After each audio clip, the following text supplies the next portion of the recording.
ماشاءاللہ انتظار احمد اسد صاحب زلفی سید صاحب کے حوالے سے اپنے خیالات کا اظہار کر رہے تھے۔ پہلی نشست نسلی نشست جو ہے وہ اپنے اختتام کو پہنچی۔ اب ہم باقاعدہ دوسری نشست کا آغاز کرتے ہیں جو کہ مشاعرہ پر مبنی ہے۔ ہمارے مہمان شعراء تشریف فرما ہیں، جیسا کہ دبیر صاحب نے کہا کہ ہم جو میزبان شعراء ہیں اپنی صرف حاضری لگوائیں گے، زیادہ تر وقت جو ہے اپنے مہمان شعراء کو دیں گے، کیونکہ ہم تو ایک دوسرے کو سنتے رہتے ہیں، ہم یہاں اپنے مہمان شعراء کو سننے کے لیے سب بیٹھے ہیں۔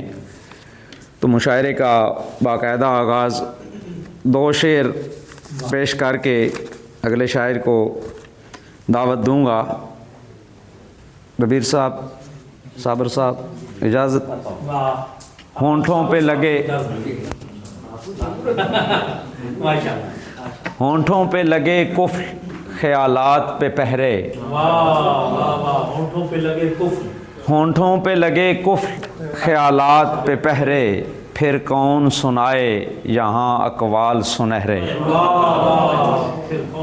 کچھ بول کے خاموش تماشائی ناکا، بولے بھی نہیں اور گناہ گار بھی ٹھہرے، بولے بھی نہیں اور گناہ گار بھی ٹھہرے۔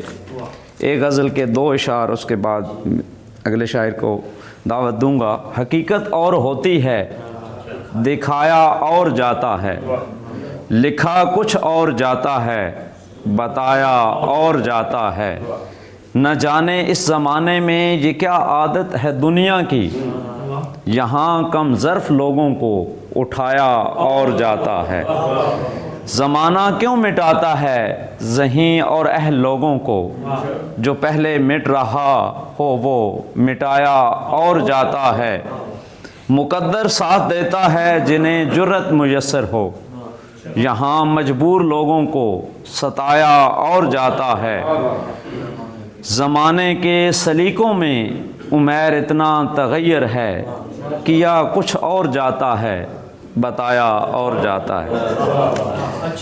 تو اب میں دعوت کلام دوں گا ہمارے بھیرا کے نوجوان شاعر، ابھرتے ہوئے نوجوان شاعر، پختہ شعر کہتے ہیں، میری مراد سید شاہ سلمان، وہ تشریف لائیں گے، اپنا کلام پیش کریں گے۔ سید شاہ سلمان صاحب۔